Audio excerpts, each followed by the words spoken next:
Сәлеметсіңдер ме балалар? Өзін-өз тану сабағына қош келдіңіздер. Сабақтың тақырыбы сүйіспеншілік пен жақсылық жолы. Құндылық, сүйіспеншілік, қасиеттер, мейірімділік, қамқорлық, қайырымдылық. Сабақтың мақсатымен таныстырып өтейін.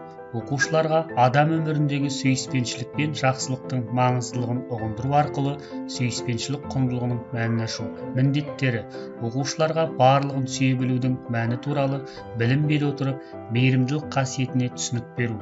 Оқушыларды сүйіспеншілік пен жақсылық жасауға баулай отырып, қамқорлық қасиетін дамыту, оқушыларды қайырымдылыққа тәрбиелеу.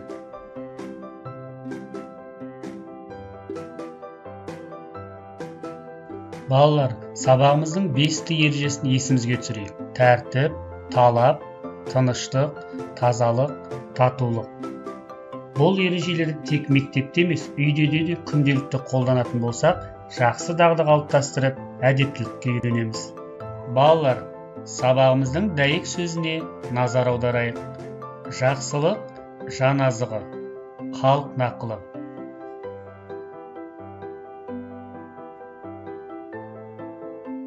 Енді балалар, сабағымыздың дәйек сөзін талдап көрейік.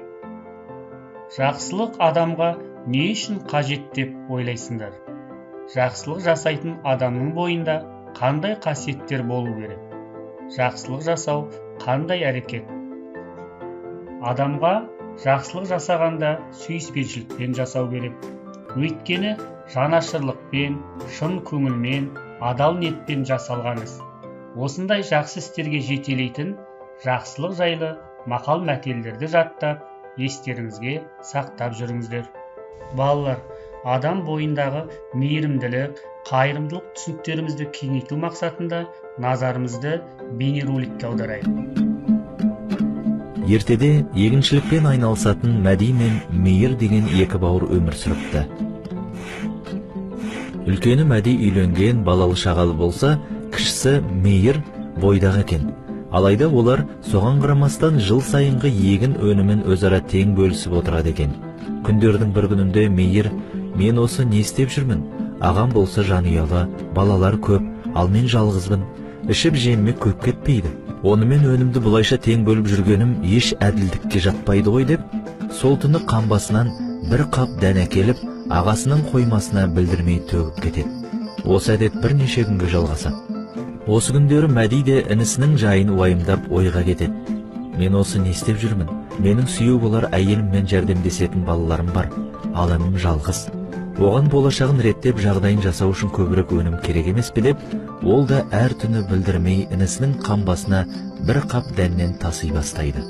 Осы сарынмен арада біраз уақыт өтеді.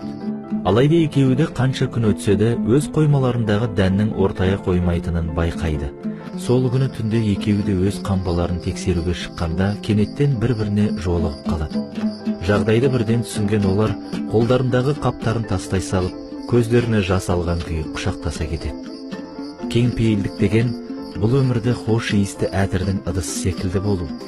Ол ішіндегісінің барлығын өзгелерге сыйлап, босап қалған күйде де жағымды иісінен ажырамай тұрады. Балалар, бейнеролик ұнады ма?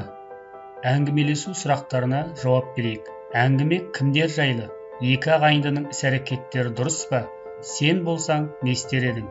Әңгіменің соңында ағайындыларды не біріктірді? Осындай дұрыс әрекет жасап отырсақ, риясыз сүйіспеншілікпен көмектесіп, бір-бірімізге қамқорлық танытып, әрқашан қайырымдылық көрсетіп жүреміз. Балалар, енді сабақтан алған білімдерімізді бекіту үшін шығармашылық жұмысқа шақырамын. Бірінші тапсырма: жақсылық істерді бағандарға орналастырайық. Баланың үлкенге құрмет көрсетуі, өзгелерге жақсылық. Кітап оқу, өзіме жақсылық. Мемлекеттік рәміздерді құрметтеу, отанына жақсылық. Дәрігерлердің адам денсаулығын нығайтуға көмектесуі, отанына жақсылық. Баланың үлкенге қайырымдылық көрсетуі, өзгелерге жақсылық. Баланың спортпен айналысуы, өзіме жақсылық. Жарайсыңдар балалар, керемет. тамаша орындадыңдар. Балалар, екінші тапсырманы дәптерімізге орындаймыз. Оқулығымыздың 120 бетіндегі Қастек Баянбайдың жақсы өлеңін оқыңдар. Өлеңде сипатталған баланың жақсы істерін теріп жазыңдар. Өздерің тағы қандай істерді қосар едіңдер, айтып беріңдер. Балалар, енді шығармашылық жұмыстан кейін қол аяғымызды жаттықтырып, сергіту сәтін жасап алайық.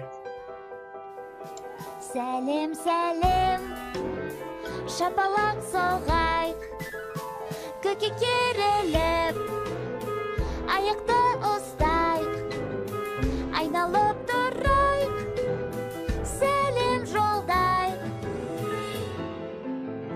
Сәлем, сәлем, аяқпен таптайық, сәлем, сәлем, аяқпен таптайық, көке керіліп, аяқты ұстайық, айналып тұрайық, сәлем жолдайық.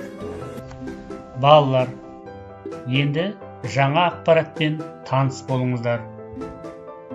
Өмір адамға жақсылық жасау үшін берілген. Жаны таза, жүрегі жұмсақ адам әрдайым жақсылық жасауға бейім тұрады.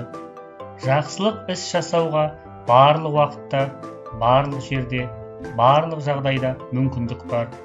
Ол үшін адамның шынайы ниеттеніп, көңілін бөліп, назарын аударып, сезімтал, мұқият болған абзал. Жақсылық адамның өзін де, өзгелерді де қуанышқа, шаттыққа бөлейді. Балалар, шат-шадыман, жақсы көңіл-күймен бүгінгі сабағымызды қорытындылайық. Жақсылық жасау дегеніміз адамдарға, айнала қоршаған ортаға, табиғатқа деген қайырымдылық пен қамқорлық. Жақсылық жасау адамдарды достастырады. Оған ақы сұраудың, жақсылығымды қайтар деудің қажеттілігі жоқ.